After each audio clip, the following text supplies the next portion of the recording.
My name is Salora Vance, and I am 72 years old.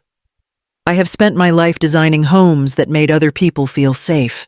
Now, in this silent room of polished wood and stale coffee, I realize I never built the same safety for myself. Across the courtroom, my son stands at the witness table, my only child, the boy I once believed was my pride. Ronan points at me as if I am a stranger on trial for a crime he invented. His voice, sharp and certain, slices through the air. "She doesn't deserve a cent," he says, his hand trembling with anger. "Everything she owns came from my work, my planning, my sacrifices." The judge, Harold Marston, glances up from the papers with a nod that carries too much familiarity. He and Ronan move in the same circles. Old golf club smiles and quiet dinners among Charleston's wealthiest. The nod feels like a verdict already forming. Ronan's lawyer leans back in his chair, the curve of his mouth practiced and confident. He believes he has the story written an aging woman, confused by her own accounts, desperate to cling to control. I can almost hear the unspoken line, "Poor thing. She should have let her son handle it." People think betrayal is loud, full of slammed doors and shouted curses. They are wrong. Betrayal is quiet. It is the pause between breaths, the stillness before you speak. It is a silence that fills your lungs until you learn how to breathe through it. My hands rest on the table, steady though my heart thunders beneath my jacket. The documents before me are neatly arranged, pages numbered and clipped, a lifetime reduced to folders and exhibits. Somewhere behind me, a camera clicks. The press had called this case an unfortunate family dispute. They have no idea what that word family feels like when it cuts. Ronan keeps talking. His voice has that smooth tone he used as a child when rehearsing excuses. "She's been mismanaging the estate for years.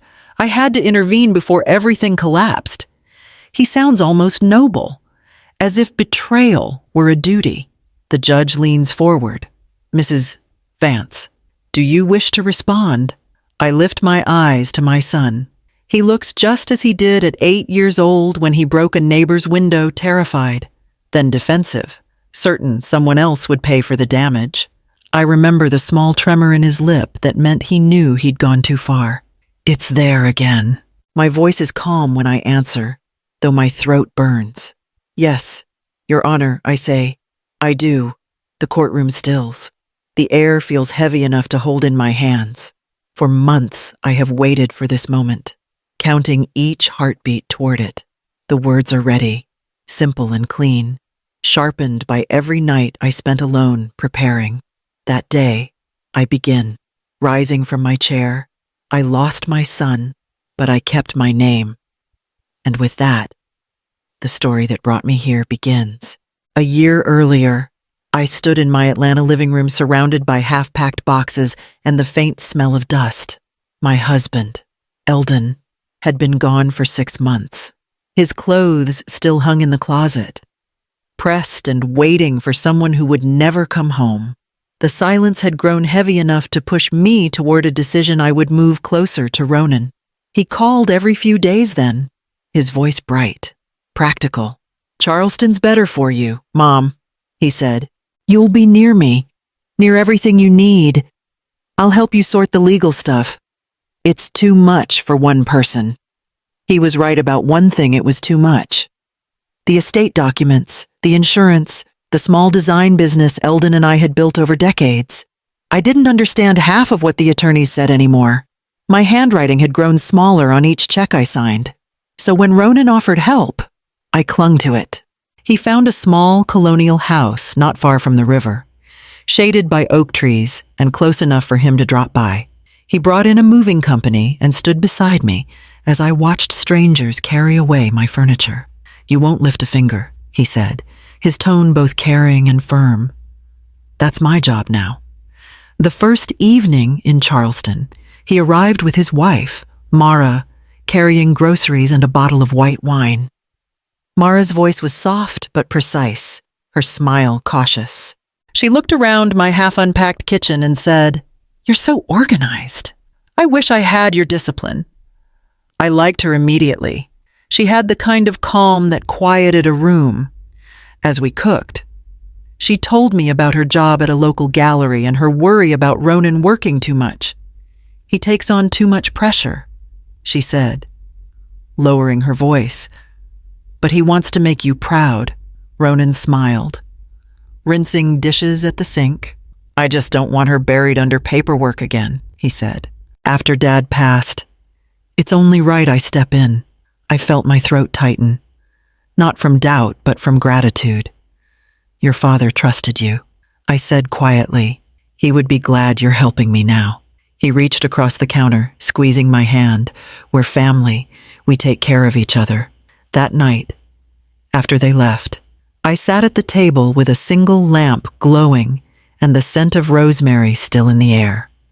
I looked at the stack of unopened envelopes Eldon's accountant had mailed me. Ronan had said he'd review them over the weekend, just to simplify things. I decided to let him. The next morning, he arrived early with coffee and a folder tucked under his arm. "Don't worry about this stuff," he said, sliding papers toward me. "It's mostly account consolidations, boring forms. We'll go through them together later." He talked while I signed the movers' receipts and address updates. His words filled every silence, wrapping around me like a blanket. "Let me handle it. You shouldn't stress. You've done enough." When he left, the house felt lighter, almost safe again. For the first time since Eldon's death, someone else was steering. And I was content to rest in the passenger seat. I believed Ronan's care was love. I believed his confidence meant stability. I believed every promise he made. And for a while, I slept through the night again. 2 weeks after I settled into the Charleston house, Ronan arrived early one morning. Balancing a box of pastries and a slim folder under his arm, he was in a suit, freshly pressed, with that same quick smile he had used since childhood, the one that said, "I've already solved everything for you. I met with a financial advisor," he began, placing the folder neatly on the table. "You're in great shape, Mom, but we can make things easier. No more scattered accounts or old trusts from Dad's era. I'd like to simplify it all, modernize the structure." I poured coffee for both of us, watching the steam rise. "Simplify," how he opened the folder and turned it toward me. "A consolidated trust," he said. "It just rolls everything into one management plan. You remain the owner, I just act as trustee. That way, if something happens, I can manage the assets instantly, no delays, no courts." The word trustee sat on the page like an anchor. I'd heard Eldon use it a dozen times when planning our estate years ago, but back then, it had always been in his calm, measured voice. "I don't know. Ronan," I said slowly, "your father handled all that himself. We already have a trust in place." He smiled, reaching across to touch my wrist. "I know. And he was brilliant. But the world's changed. Mom, online banking, digital authorizations. It's messy if something happens to you."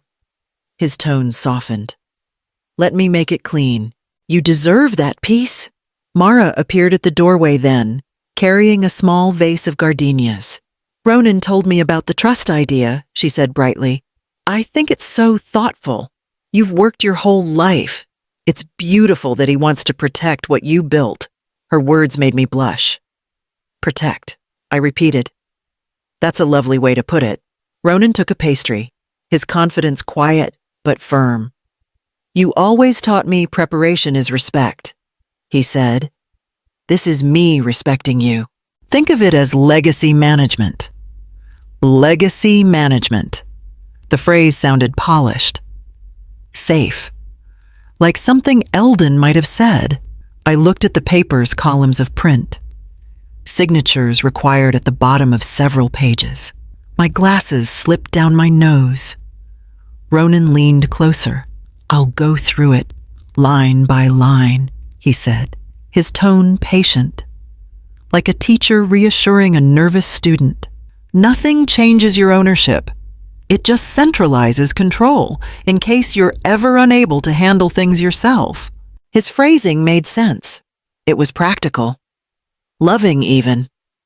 Still, I felt a tremor in my hand, and this keeps everything in the family. Exactly, he said softly. In the family. I reached into the drawer beside me and pulled out Eldon's old fountain pen. The gold cap was worn from decades of use. Your father used this for every important signature, I said. Ronan smiled. Then it's perfect. The nib scratched faintly as I signed my name once, twice, 3 times. When I finished, the pen shook slightly between my fingers. Ronan gathered the papers quickly, stacking them with practiced precision. Thank you, he said, bending down to kiss my forehead. You'll never have to worry about this again. Mara watched him, a faint crease between her brows. When he stepped out to take a call, she looked at me and said gently, he loves you. Salora, sometimes love looks like management. He just wants to make sure you're safe. I nodded. Feeling a strange mix of gratitude and fatigue, the folder was gone, tucked neatly under Ronan's arm as he left. When the door closed, I sat at the table, Eldon's pen still warm in my hand, and tried to ignore the quiet weight in my chest. Charleston in late June glows like it's been brushed with honey. Ronan's house sat by the water, trimmed in white columns and confidence. That afternoon, he hosted a summer garden party, his first since taking over a new investment firm. Mara called it a small celebration, though the guest list looked like half the city's financial board. I arrived early with a tray of lemon bars. Ronan met me at the gate, phone pressed to his ear, murmuring numbers. He kissed my cheek absently. You look great. Mom, he said, slipping his phone into his pocket. Stay near the tent. People are dying to meet you. Meet me. I smiled. Why, you're the foundation of all this, he said lightly. Without you, there's no story to tell. The words should have warmed me, but they felt rehearsed. Inside the tent, glasses clinked and laughter swelled. Ronan moved between clusters of people with practiced ease, shaking hands, joking about market trends. I watched him from the edge of the crowd. He had Eldon's charm, the same ability to make a room feel like it revolved around him. But tonight, that charm had edges too polished, too hungry. When he introduced me, he rested a hand on my shoulder. This is my mother, Salora, he said proudly. She's the reason I know what hard work looks like. When she retires, maybe I'll finally inherit her spreadsheets. Laughter rippled through the crowd. I smiled, though my cheeks burned. Mara's laugh came a second too late. Thin and fragile, she caught my eye briefly, something tight in her expression. Ronan raised his glass. To family and foresight, he said, may both stay strong. The toast was met with polite applause. He moved on to greet another guest. Mara drifted toward me once the conversation thinned. He shouldn't make jokes like that, she said softly, her voice barely audible over the jazz band. Oh, he was just being playful, I said. Though the words felt hollow, she shook her head. He's been under pressure you don't know about. Some deals haven't gone as planned. He'll never admit it, but he's scared. I studied her face too young for that kind of worry. Too careful for someone who should still believe the world is kind. Is it serious? Mara's eyes darted toward him. He was laughing again, phone in hand, promising someone a meeting next week. He's trying to fix things, she said finally. But sometimes, fixing turns into hiding. The music swelled. She straightened her shoulders, smoothing her dress. He loves you, Salora. Don't forget that, even when he sounds careless. When the guests began to leave, Ronan stood by the gate again, shaking hands like a politician. "Mom, did you see how well it went?" he said, exhilarated. "Next quarter will be different. You'll see. You've built something impressive," I told him. "Your father would have been proud." He smiled, but his eyes flickered somewhere between pride and panic. "Yeah," he said quietly. "I just need a little more time to make everything perfect." Later, as I walked to my car, the night air felt too still. The laughter already fading behind me, Mara waved from the porch, her hand trembling slightly before she tucked it against her side. I drove home with the windows down, trying to shake off the strange weight in my chest. The scent of magnolia filled the air, sweet and heavy, and I wondered what kind of pressure could make a man lie to the person who once taught him how to tell the truth. The first sign of trouble arrived in an envelope that never came. I had always kept my finances organized by season winter investments. Spring dividends, summer property updates. Eldon used to tease me for it, calling me his walking ledger. After he passed, I continued the habit. But that autumn morning, as I sorted through the mail, I realized something was missing. My quarterly statement from Harlow Bank, the one that always arrived in the first week of October, was nowhere to be found. I checked again, flipping through catalogs and charity letters. Nothing.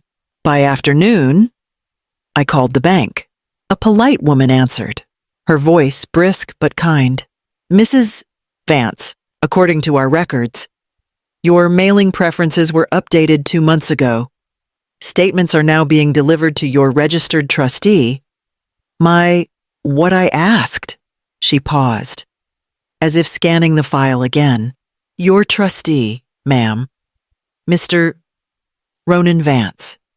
He's listed as the account's managing recipient." I felt my stomach twist. There must be some mistake. That account is mine alone. The woman hesitated. "It appears everything was signed and verified through the online authorization. I can resend the next statement to your address, if you'd prefer." "Yes," I said, my voice thinner than I meant it to be. "Please do." When I hung up, the room felt too quiet. I stared at the phone, the word trustee echoing in my head like a dull bell. That evening, Ronan stopped by after work, still in his suit. "You didn't answer my text," he said, dropping his briefcase near the sofa. "I wanted to check if you needed groceries." "I called the bank today," I said, watching his expression closely. He blinked, then smiled. "Ah, you noticed the change." "The change?" "Yeah, I streamlined a few things," he said easily. "Consolidated your accounts, updated the contact information. It's all the same, just simpler. Without asking me." He raised a hand. "Mom, come on, it's just paperwork." "You hate that stuff. That's not the point," I said quietly. He sighed, running a hand through his hair. "Look, you've been overwhelmed since Dad passed. I'm trying to make sure nothing slips through the cracks. If something happened, if you got sick, your assets could freeze for months. I'm just protecting what's yours." "Then why didn't you tell me?" His voice softened. "Because I didn't want to worry you. You've had enough on your plate." He crossed the room and placed a hand on my shoulder. The gesture was gentle, but his touch felt rehearsed, like a move he'd practiced. "I've got this," he said. "Trust me." The word trust landed heavy in the air between us. I wanted to push, to ask for details, but his face looked tired. Beneath his charm, I saw the faint lines of exhaustion around his eyes. The memory of the garden party came back, his confident smile masking something desperate. So I nodded. "All right," I said. "If it keeps things simpler." He smiled in relief. "That's my girl. You focus on enjoying your time." "Okay. Let me handle the boring part." After he left, I stood by the window, watching his car pull away. The porch light flickered once before steadying. I told myself it was nothing, that this was Ronan being practical, protective. I made tea and sat at the kitchen table, the same place where I had signed those trust papers weeks before. The steam rose in thin white ribbons, soft against the lamplight. Somewhere deep down, a quiet unease stirred, small enough to ignore, but strong enough to stay. And I decided, once again, to believe my son. Arthur Grenny arrived on a gray Thursday afternoon. His usual way unannounced, but never unwelcome. He had been Eldon's attorney for nearly 3 decades, a man whose handshake still carried the steady calm of someone used to hard truths. I greeted him with a smile and a teapot. "It's been too long," I said. "It has," he replied, settling into the chair across from me. "Charleston suits you. The house looks peaceful." His eyes, though kind, moved slowly around the room. Measuring, he accepted his cup, stirred twice without sugar. "I was reviewing old client files this week," he said casually. "Yours came up. Mine." He nodded. "Routine check. I noticed your trust documents had been amended earlier this year." I blinked. "Amended by whom?" "Well, that's the interesting part," he said, setting the spoon down. "The new filing lists your son as the sole trustee and beneficiary upon transfer of incapacity." The words fell between us, cold and precise. I gripped the edge of the table. "Arthur, I didn't authorize any amendment. Eldon and I signed that trust together. It was meant to stay that way." He leaned back slightly, watching my reaction. "Then I'd suggest we take another look." For a moment, all I could hear was the faint ticking of the kitchen clock. "It must be an error," I said, forcing a calm tone. "Ronan's been helping me organize things. That's all. Maybe the bank just—" He lifted one hand gently. "Salora, the document was properly notarized and filed. Someone signed those forms. Either you did, or someone did in your name." I felt a flush rise to my face. "Arthur, are you suggesting my son forged my signature? I'm suggesting we verify," he said softly. "Before we assume anything." He reached into his leather briefcase and pulled out a folded sheet, an official copy with neat lines of legal print. "This is what's on record." I stared at my name, written in ink that wasn't quite right. My handwriting curved differently. The loop of the S was too tight. Eldon used to tease me for making it too wide. "Arthur," I whispered, "that's not my signature." He nodded slowly, as if he'd already known. "Then we need to confirm the source of this version. I can make discreet inquiries." I pressed my hands together, trying to still their trembling. "He said it was just simplification," I murmured. "He told me I'd still own everything." Arthur's expression softened. "I've seen simplifications that ended in disaster, intentions aside. Once control shifts, it's difficult to reclaim." I looked at the paper again. Each line of text seemed to press heavier into my chest. "What do I do?" He leaned forward. "First, nothing. Don't confront him yet. Let's gather facts quietly. If this was a misunderstanding, we'll find proof of that. If not," his eyes held mine, steady and sad. "You'll need to be prepared." I nodded, though the air felt thin. Eldon trusted him. I said, "So did I." Arthur took a sip of tea that had long gone cold. "Trust isn't a crime," he said gently, "but it can be dangerous when the wrong person asks for it." When he stood to leave, he placed the document in a plain envelope and handed it to me. "Keep this somewhere private," he said. "I'll be in touch once I trace the filing source. And Salora, don't sign anything else, no matter how small." At the door, he gave a small, almost fatherly smile. "Let's check before it's too late." After he left, I sat at the table, the envelope untouched before me. Through the window, the river light shimmered pale and uncertain. I told myself it was just a clerical mistake, something fixable, something harmless. But even as I tried to believe that, my own signature stared back at me from the page, written by someone who wanted to become me. The night I decided to look was quiet, too quiet. The kind of silence that presses against your ribs until you either break or move. Ronan had been away for 3 days on a business trip, or so he said. I stood in my guest house, the one he used as an office whenever he came by, and stared at the locked filing cabinet beneath the window. He'd always kept it tidy, his laptop, his folders, his faint cologne lingering on the leather chair. I told myself I only wanted reassurance, nothing more. The key was still where it had always been taped under the desk drawer. My hand shook as I peeled it free. Inside the cabinet, the folders were labeled in his neat block letters. Vance Estate, Property Holdings, Transfer Docs. The words struck me like small, polite betrayals. I opened one. The first page was a copy of the deed to my Charleston home. My name had been replaced. Ronan Vance. Trustee. The date was recent. My signature appeared at the bottom, clean and confident. But it wasn't mine.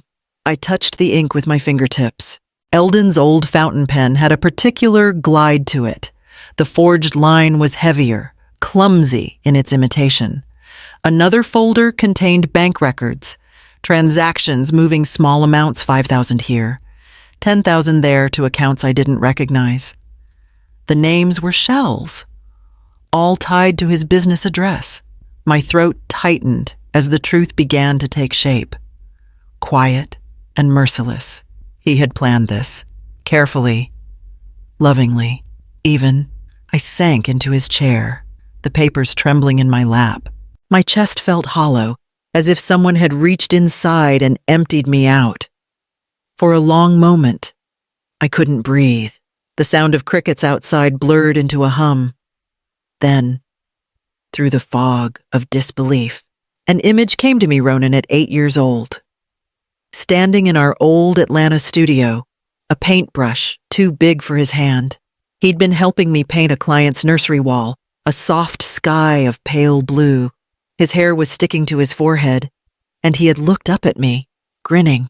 "Is this good enough, Mom?" I'd laughed. "It's perfect, sweetheart." He'd dipped the brush again, splattering his shirt, but he didn't care. "Then we'll call it ours," he said, "because we both made it."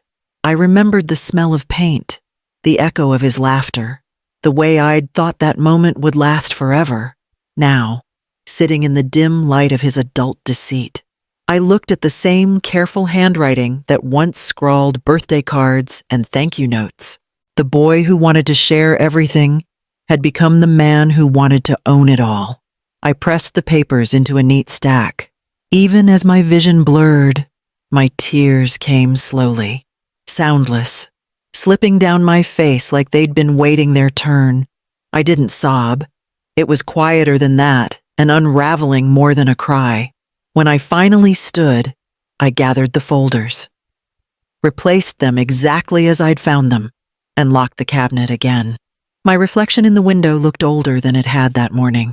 Before I left, I glanced once more at the desk. A photograph stood in a silver frame, Ronan at his college graduation, smiling with his arm around me. Beneath the glass, in his handwriting, were 4 words. "For everything you gave." I turned off the light, stepped outside, and let the door close behind me. The night air was cool against my skin. I walked back toward the house, the truth heavy and unspoken. I told myself I still needed to hear it from him to see his face when I asked. But deep down, I already knew that the moment I confronted him, something far greater than money would be lost. He came by at dusk, as if he knew the fading light would soften me.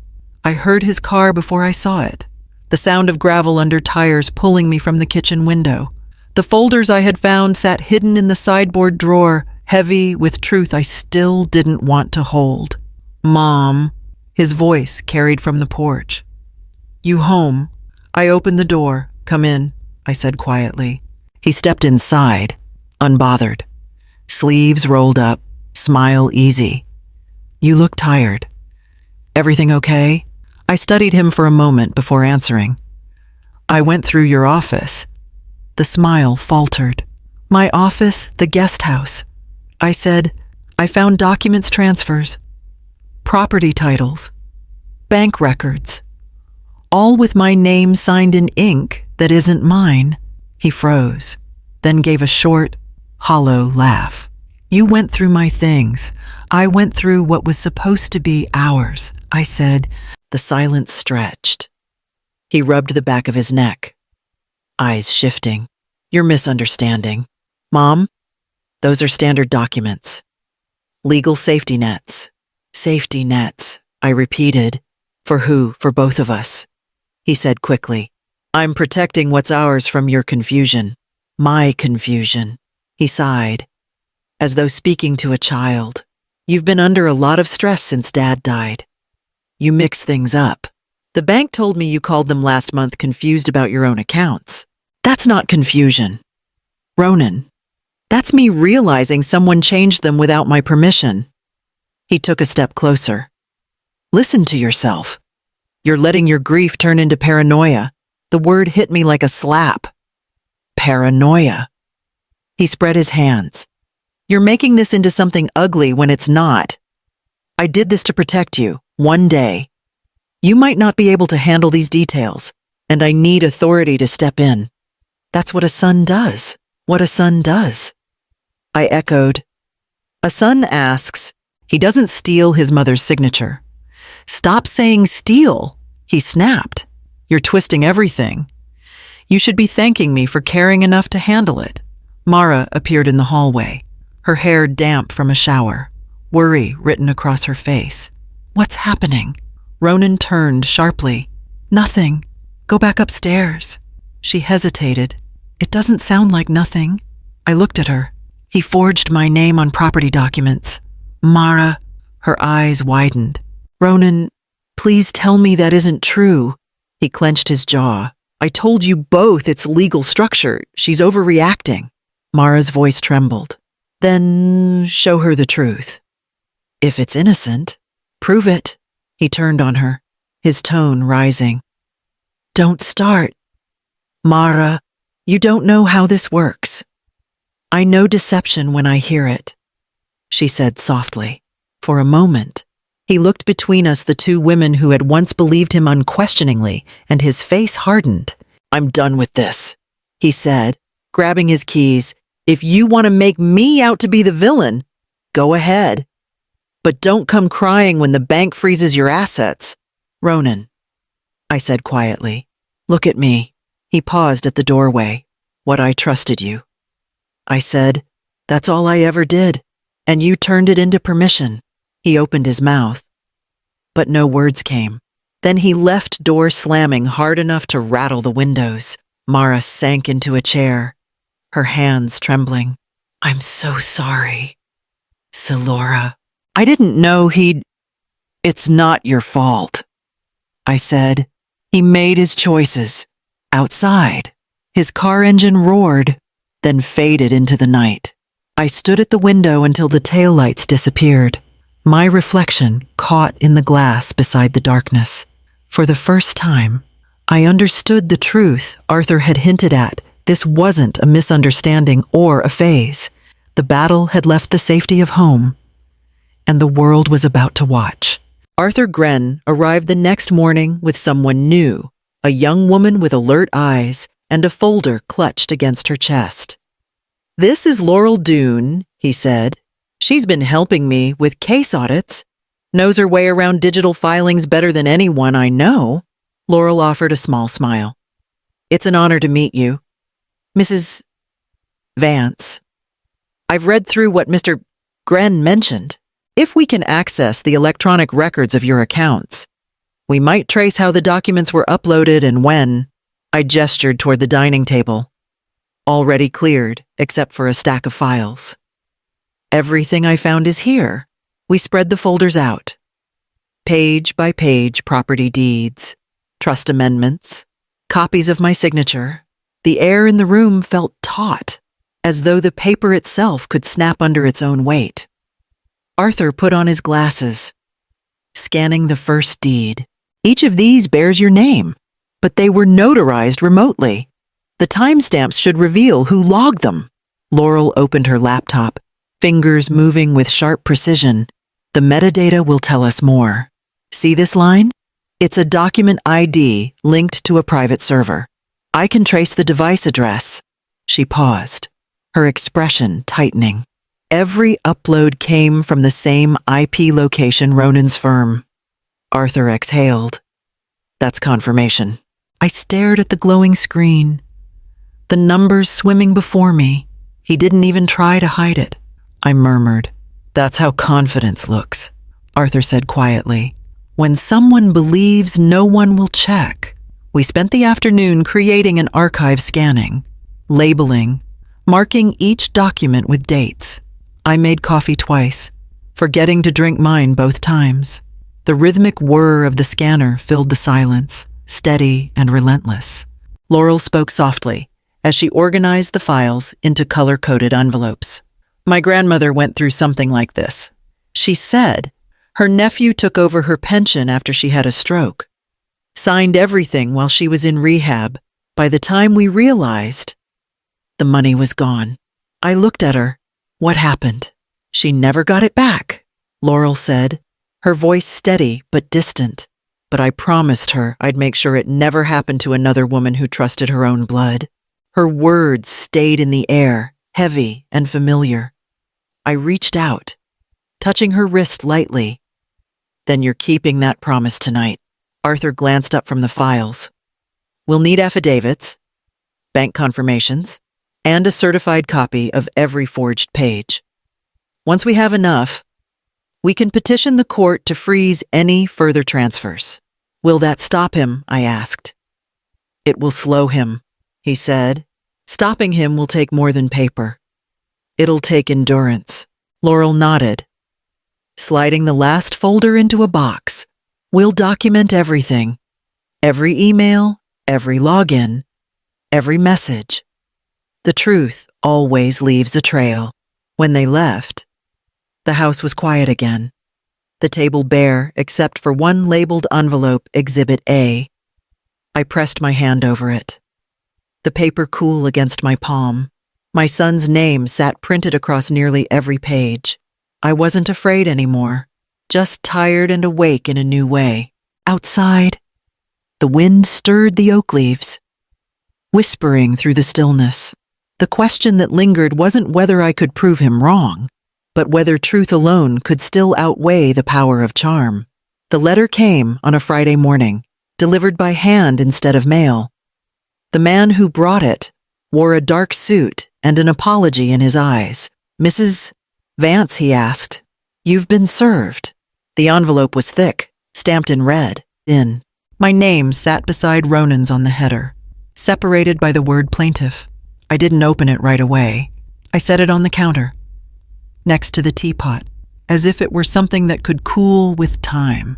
When I finally did, the first line cut clean through me. Petition for recovery of misappropriated assets held under false claim. He had sued me, his mother. The phone rang within the hour. Arthur's voice was low but steady. He filed in county court. We expected this. So Laura. It's a strategy he's trying to frame control before we expose the forgery. So he's building a story. I said, yes, a story where you're confused, and he's the dutiful son saving the family fortune. I pressed the phone to my ear and stared at the wall. He's always been good at stories.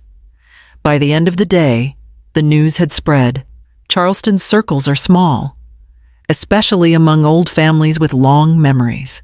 At the grocery store, I caught the sideways glances neighbors who once waved now turned their carts down another aisle. That evening, I sat alone at the dining table, staring at the pale imprint of where his birthday cake had once been.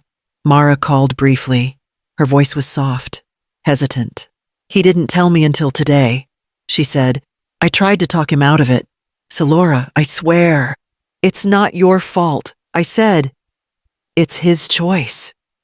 She paused. He's not sleeping. He thinks if he wins, he can fix everything. I don't think he understands what he's breaking. After we hung up, I looked through the window at the streetlights stretching down the lane. For years, I'd imagined old age as a kind of soft landing, quiet dinners, books, maybe a slower kind of happiness. Instead, I was preparing for a courtroom, for cameras, for whispers about my sanity. The summons paper lay open before me. The legal phrasing was clinical. Sterile, unfair control, mismanagement, emotional instability. I traced the lines with my fingertip, reading my own undoing in his words.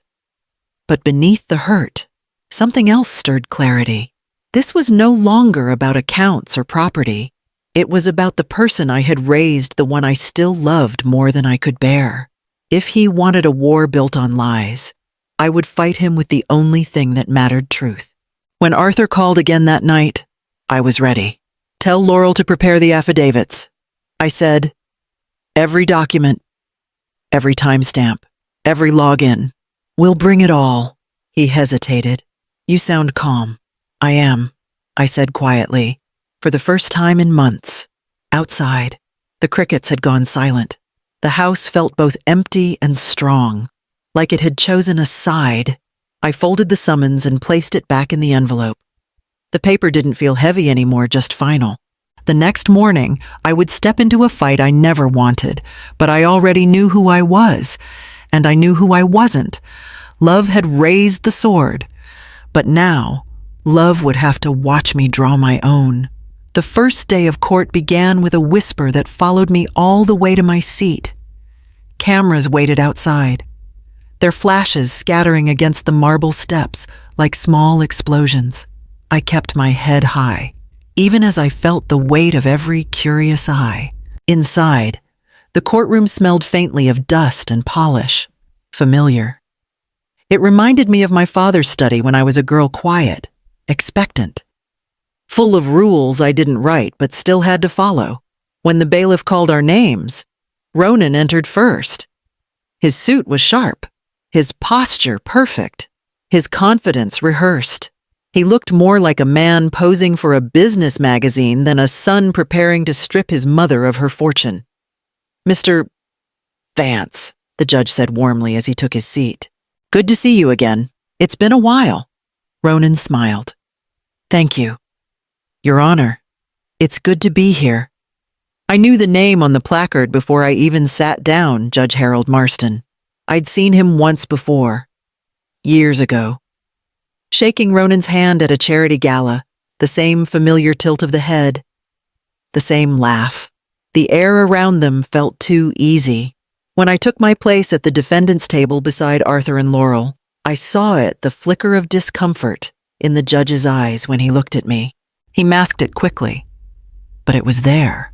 Ronan's lawyer, a young man with slicked hair and too much confidence, rose first. "Your Honor, my client has been acting out of concern, not greed." He began smoothly. "Mr. Vance's mother has shown a pattern of financial mismanagement since her husband's passing. He sought only to ensure her estate remained secure." Arthur sat still beside me, pen unmoving. Laurel typed quietly, eyes sharp. The lawyer continued, gesturing toward Ronan. "This is a devoted son who stepped in where others might have ignored the warning signs. He took on responsibility out of love." Ronan's expression was solemn. The picture of reluctant heroism. I wondered how many times he had practiced it in the mirror. The lawyer leaned on the table. "We're not here to punish her. We're here to protect her from further harm, financial, emotional, and otherwise."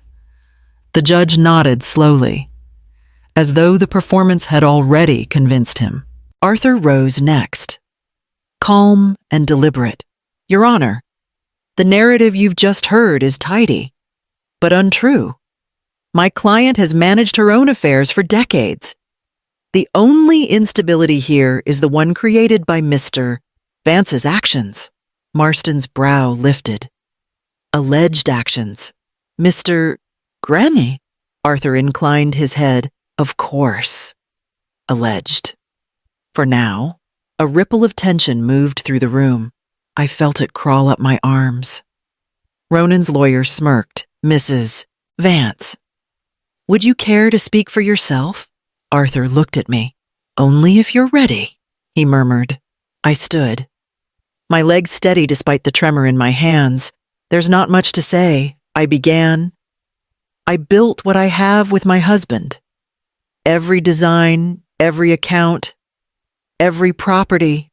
I kept records of every transaction since 1974. Ronan's lawyer smiled thinly. Of course, Mrs. Vance. But surely you'd agree that time changes people. Memory fades. Managing a modern estate can be complex. Respect doesn't expire with age, I said quietly. But apparently, memory does. A murmur moved through the benches. The lawyer blinked.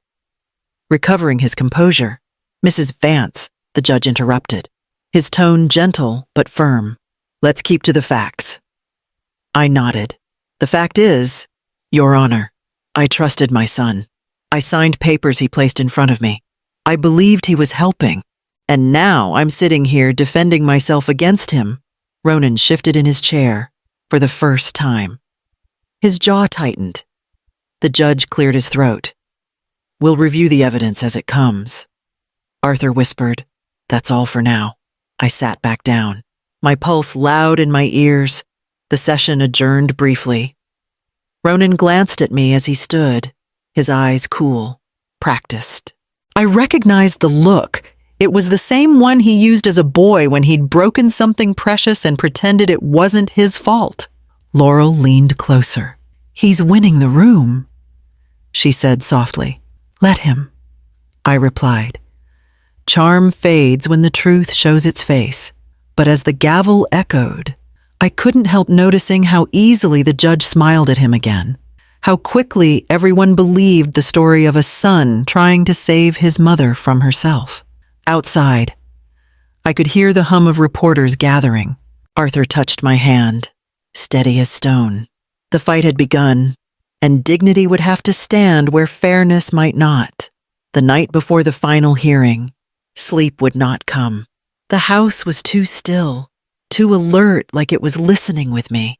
I sat at my desk, the one Eldon built by hand when our first business took shape, and unfolded the letter he'd left me years ago. The paper had softened with age, but his handwriting was steady as ever. Preparation is love in action. It's how we protect what matters, even when we can't be there to guard it ourselves. I read it 3 times, tracing each word with my finger. It was the same sentence he'd said to me the night he signed our first property deed, the same one that made me promise I'd never let anyone take advantage of what we built together. A knock came softly from the hallway. Laurel stepped inside, barefoot, her laptop under her arm and her face pale from hours of blue light. You're still up, she said. So are you. She set the computer down beside my tea. Arthur went home to rest. I just wanted to check one last detail before tomorrow. Her voice carried that steady focus I'd come to depend on, the kind that made chaos sound solvable. I compared the digital filings again. She continued. Opening the screen, each notarized page has a timestamp, same day, same minute. She turned the laptop toward me. But look at this. The notary's digital certificate expired 2 weeks before the date listed. I leaned closer. So the documents couldn't have been signed legally. Exactly, she said. It's impossible unless someone altered the metadata after the fact. Ronan's name blinked at the top of the document list, attached to every upload. My breath caught somewhere between anger and sorrow. He didn't just lie to me, I whispered. He lied to the law. Laurel nodded. It's proof of intent. Salora? Not a mistake. A plan. For a long moment, neither of us spoke. The ticking clock filled the room, slow and deliberate. Finally, I said, print everything, 2 copies, and keep the originals locked in Arthur's office. She hesitated. Are you sure you're ready for tomorrow? He's going to try to paint you as fragile. I smiled faintly. Let him. I've spent 72 years learning how to look delicate while building entire structures from dust. She gave a small, tired laugh, then squeezed my hand before leaving.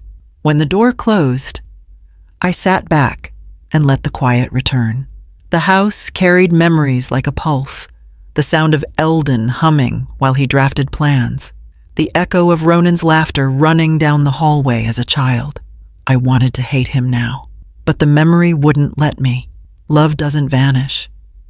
It calcifies, turning soft things into stone. I laid out my clothes for the morning, the charcoal suit I'd worn to Eldon's funeral, pressed and unwrinkled. My shoes shined, my hair pinned neatly. Each act was deliberate, ceremonial. Before turning off the light, I whispered into the silence. No more silence. At dawn, the sky was pale gold over the marshes. I stood before the mirror, fastening my earrings, small pearls Eldon had given me on our 10th anniversary.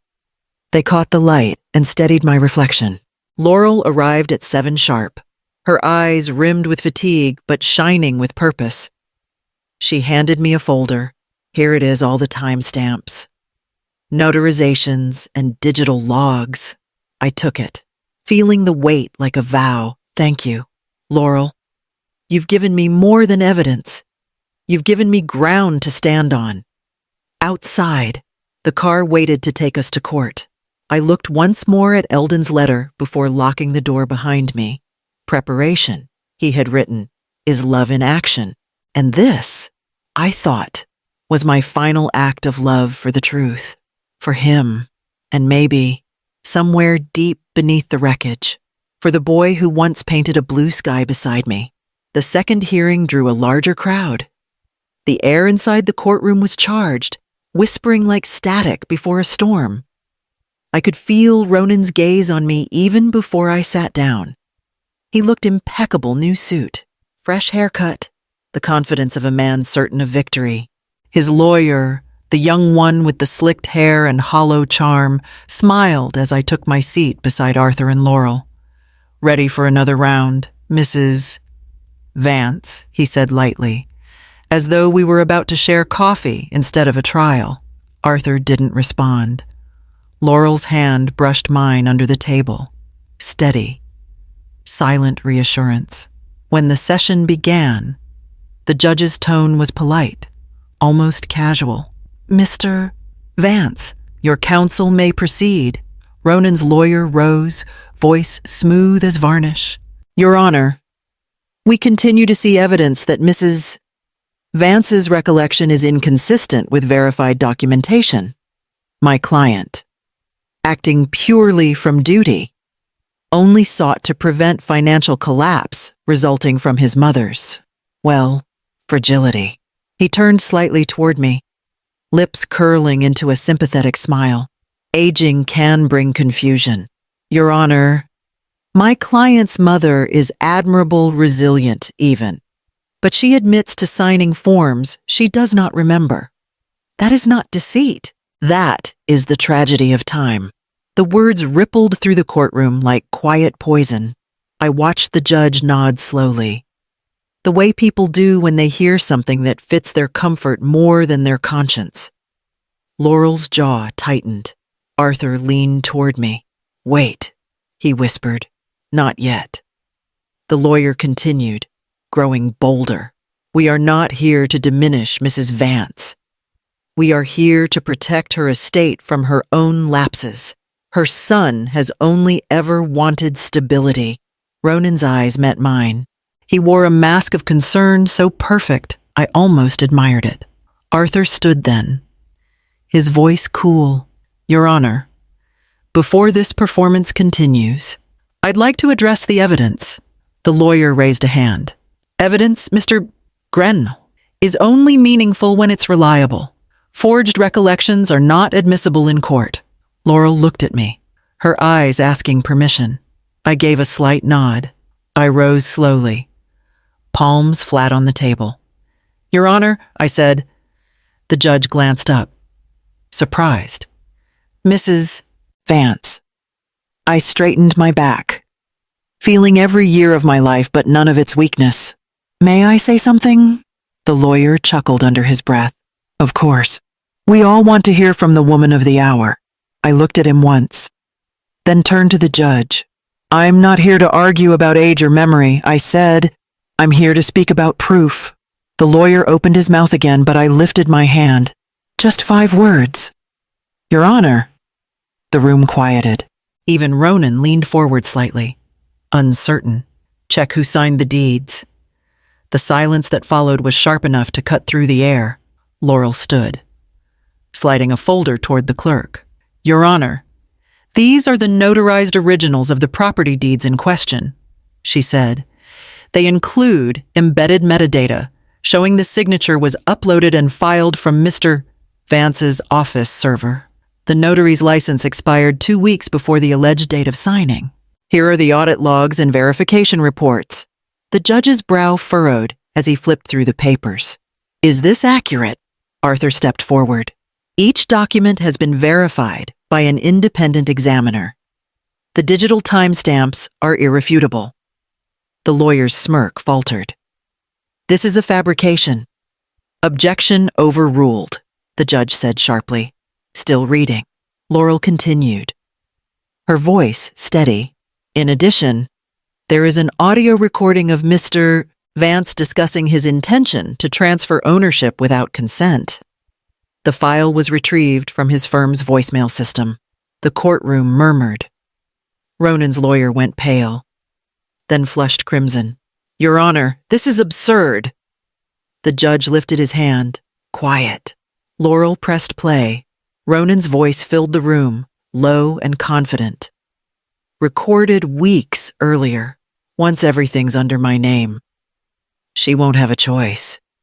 It's all about timing. The sound struck like a physical blow. The judge froze mid-breath. The courtroom hushed until the silence was unbearable. Ronan stood, stammering. That's out of context, someone spliced enough. The judge said. His tone was no longer friendly. Arthur remained still beside me. Laurel didn't look away from Ronan, who now shifted in panic. His polished calm unraveling thread by thread. The judge's color drained as he turned the last page of the documents. Mr. Vance, he said quietly, these signatures, these timestamps, they place you directly in violation of multiple estate and trust laws. Ronan's lips parted, searching for a defense that wouldn't come. His lawyer whispered something urgent, but Ronan shook his head, sweat glinting along his temple. I watched him struggle for air, the way he had when he was a boy caught in a lie too big for his breath. The judge looked at me then, eyes full of something that almost resembled shame. Mrs. Vance, we'll recess briefly while I review the evidence. I nodded once. Take your time. Your Honor, truth has waited long enough. The gavel struck. Ronan sank back into his chair. Shoulders slumped, color gone. Laurel exhaled softly, Arthur's hand steady on my arm. Outside, through the tall windows, I could see sunlight breaking through the clouds for the first time that day. No one spoke. The silence held its own verdict, a space where the performance had finally ended, and the truth had stepped forward to take its place. When the judge returned, the room fell into a silence so deep I could hear the faint hum of the ceiling lights. He adjusted his glasses, his voice steady but stripped of warmth. After reviewing the submitted evidence, he began, "This court finds that the plaintiff's claims lack merit and were founded on falsified documentation." Ronan's lawyer shifted uneasily, his face draining of color. The judge continued, eyes fixed on Ronan. Furthermore, evidence suggests deliberate manipulation of notarized filings and digital records. In light of this, I am forwarding the matter to the state's fraud division for investigation. Each word landed like a gavel. Ronan didn't move at first. His jaw tightened, his hands gripping the table's edge until his knuckles blanched. Then he spoke, voice trembling between outrage and disbelief. "You can't be serious. This is This is ridiculous. She's my mother. The judge's tone did not soften. Exactly. Which makes your actions all the more troubling. Laurel closed her laptop gently, as if afraid to disturb the air. Arthur exhaled beside me. A sound that carried months of strain. Ronan's lawyer leaned toward him, whispering urgently, but Ronan shook him off. His voice cracked. I was trying to protect what was ours. I rose slowly. No, I said, keeping my voice calm. You were trying to control what was never yours to begin with. His head snapped toward me. You think I wanted this? You've treated me like a child my whole life.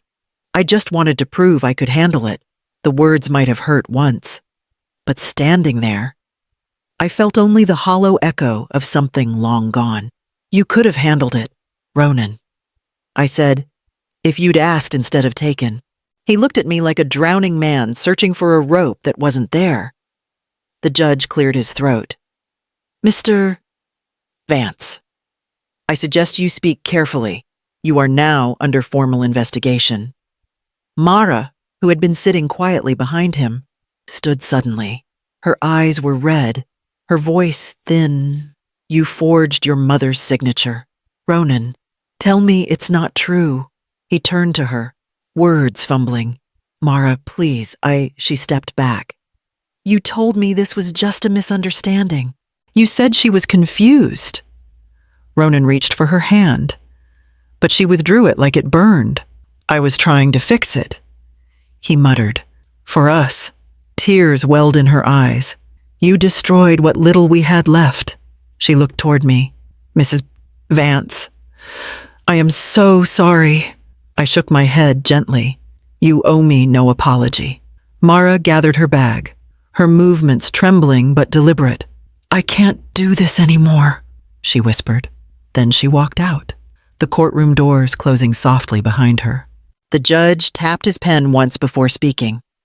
This case is dismissed with prejudice. The defendant, Mrs. Vance, retains full legal control of her estate. The court will contact counsel regarding the fraud investigation. Arthur nodded. Thank you. Your Honor, the sound of the gavel striking wood was final. Reporters began to murmur, pens scratching. Ronan slumped into his chair, the air gone from him. I watched him, not as a victor, but as a mother witnessing the slow collapse of something she once built with love. Arthur leaned closer, his voice low. It's over.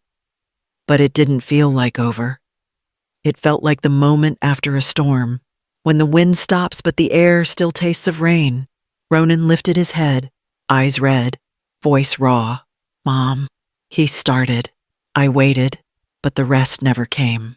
His lawyer whispered something about leaving quietly, about damage control. But Ronan just stared at me like he was seeing me for the first time. I picked up my folder and stepped away. You can still choose who you are after this, I said softly. That's the only thing left that's yours. He didn't answer. Arthur guided me toward the doors. The sound of voices fading behind us. Laurel followed, carrying the evidence box against her chest. Outside the courtroom, the sunlight hit my face, bright and sharp. For the first time in a long while, I felt steady, not triumphant, not relieved, but real. Arthur glanced at me. You handled that with grace. I gave a small smile. Grace is easy when the truth finally speaks for itself. He nodded, and we started down the courthouse steps together. Behind us, the doors closed, sealing in the noise, the judgment, and the sun I no longer recognized. The fight was won, but victory carried its own silence, one even justice could not fill. 2 weeks after the ruling, the movers came for Ronan's things. I didn't ask where they were taking them. The guest house door stayed open while they carried boxes across the lawn, footsteps echoing in the afternoon stillness. The house that once held his laughter now gave back only the sound of tape tearing and furniture scraping. When the truck finally pulled away, I walked to the driveway and stood where his car used to be. The oil mark on the pavement was faint now, a ghost of where he'd parked for years. Arthur had called earlier to say the investigation would take months. Laurel promised to update me every few days. I thanked them both. But my voice felt far away, like it belonged to someone else. I went inside the guest house. The air smelled of dust and cedar. His desk was bare except for one drawer left ajar. Inside was a single photograph, Ronan at 8 years old. Sitting on the floor of our Atlanta studio, a streak of blue paint across his cheek. He'd been helping me design a mural for a client. I could still hear him say it, "If I paint the sky, you paint the clouds. That way, it's ours." My hands shook as I held the photo. The edges were worn, corners bent, the surface dotted with small fingerprints that had once been his. I sat on the edge of the bed and let the memory open like a wound I'd tried too long to keep closed. He hadn't always been this version of himself. There had been years of sweetness science fairs, birthdays, the way he used to wait by the window when I came home from work. I remembered his laugh. Too quick, too loud. Always chasing approval, somewhere between then and now. He learned to measure love in ownership. I pressed the photograph to my chest and whispered into the quiet. "I forgive you, Ronan." The words came out uneven, half-broken. Forgiveness didn't erase the betrayal, it only made space for breathing again. Tears slid down my face, slow and unhurried. I didn't fight them this time. They fell for the boy in the picture, not the man who'd tried to take what wasn't his. When the sun lowered behind the oaks, the guest house felt lighter, almost emptied of ghosts. I placed the photo on the windowsill, letting the fading light touch it. The boy's smile caught a small glimmer of gold. Before leaving, I locked the door but left the key hanging by the frame. Not as an invitation, not even as hope, just a reminder that once, this had been home to both of us. Back in the main house, I poured tea and sat by the window overlooking the now bare driveway. The wind carried the scent of rain. Somewhere in the distance, thunder rolled, low and forgiving. I closed my eyes and breathed. Love, I thought, can wound deeper than any enemy. And when it turns into a weapon, forgiveness becomes the only armor left.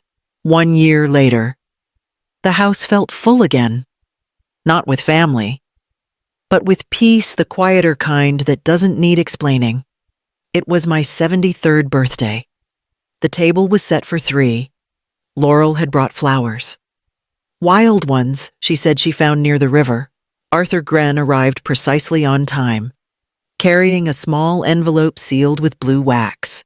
"You didn't have to bring anything," I said, smiling as I let him in. He chuckled. "You say that every time. And yet, I always do." Laurel placed the flowers in a vase, arranging them carefully. "He's old-fashioned," she teased. Arthur smiled faintly, and proud of it. Dinner was simple roast chicken, fresh bread, a bottle of wine Arthur insisted was too good to save for a sadder day. We ate slowly, conversation gentle and warm. The heaviness that had once lived in my chest had thinned over the months, replaced by something steadier. At the end of the table sat an empty chair. On its plate lay a neatly folded napkin, and atop it, a small card I'd written earlier in the day for lessons learned. Laurel noticed it first. "That's beautiful," she said softly. Arthur glanced at it too, eyes thoughtful. "You've turned grief into ritual," he said. "I suppose I have," I replied. "It helps remind me that silence isn't always absence." We poured another round of wine. The conversation drifted from work to travel plans to Arthur's insistence that he'd retire soon before the law retires me first. He said. At one point, Laurel looked at me over her glass. "Do you ever hear from him?" I paused, setting my fork down. Once. I said, "A short letter. No return address." Arthur leaned forward. "What did it say?" I took a deep breath. He wrote, "I understand now. You were never protecting the money. You were protecting the meaning behind it." Laurel's eyes softened. "That sounds like remorse." "Maybe," I said. Or maybe it was a way of freeing himself. Either way, it was enough. Arthur nodded slowly. "You kept your dignity intact. That's rarer than winning." The clock ticked faintly in the corner. For a moment, I thought of Eldon, his calm voice, his steady patience, and of Ronan as a boy. Streaked with blue paint and pride, some parts of the past don't fade, they just stop demanding answers. Arthur raised his glass. "To your 73rd, he said warmly. I lifted mine, then paused. "Actually," I said, "I'd like to make a small toast." Laurel and Arthur both looked toward me. I stood, resting my hand lightly on the back of the empty chair.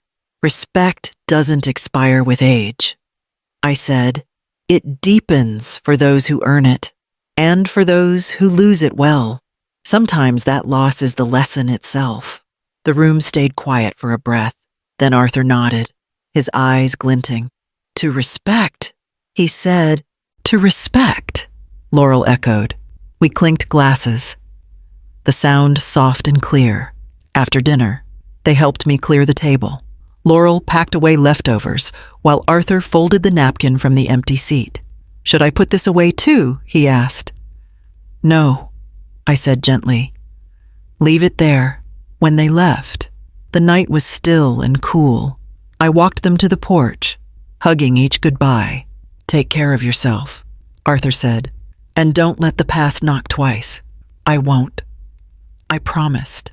Inside, the dining room glowed under the soft light. The empty chair waited quietly, the folded napkin untouched. I sat for a while, the quiet wrapping around me like an old friend. On the table lay the envelope Arthur had brought. I opened it carefully. Inside was a single card that read, "Preparation is love in action." Eldon's words. Arthur must have copied them from the old letter I'd shown him months ago. I smiled and placed the card beneath the folded napkin. Then I raised my glass one last time to lessons learned. I whispered. The clock chimed softly in the hall. The air felt lighter whole. Somehow, and as the candle flickered low, I realized that some legacies don't live in what we own or defend, but in what we finally let rest. The morning began with the scent of azaleas, pale pink, soft as forgiveness. I sat on the garden bench Eldon built decades ago, the wood worn smooth beneath my palms. The air was cool, still trembling with the first light. Beside my teacup lay an envelope. It had arrived 2 days earlier, Ronan's handwriting. Careful, restrained. I had not opened it right away. Some letters need to wait for the right kind of quiet. The garden was awake now. Bees moved lazily between blossoms. The world felt slower here, gentler than it had been in the courtroom, gentler than it had been in my own mind. I unfolded the letter and began to read. "Mom, I've started therapy. They say accountability isn't the same as shame. I'm beginning to understand that. I don't expect forgiveness. And I'm not writing for anything, no requests, no apologies wrapped in excuses. I just wanted you to know I'm trying to be better than I was. I don't remember the man I became during that year. It's strange to look back and see a version of myself that could lie to you so easily.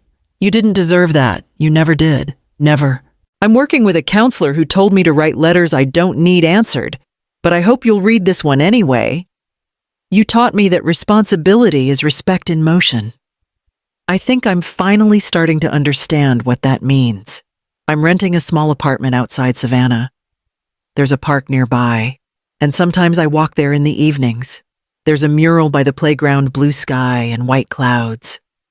Every time I pass it, I think of that day in your studio when we painted together.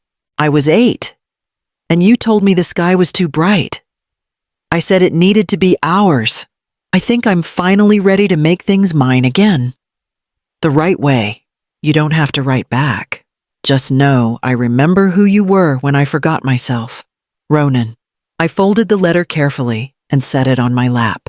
The paper trembled slightly in the morning breeze. The ache I expected didn't come. Instead, there was a quiet warmth. Small but certain. The kind that sits in the chest like light through glass. Laurel had told me once that healing was rarely loud.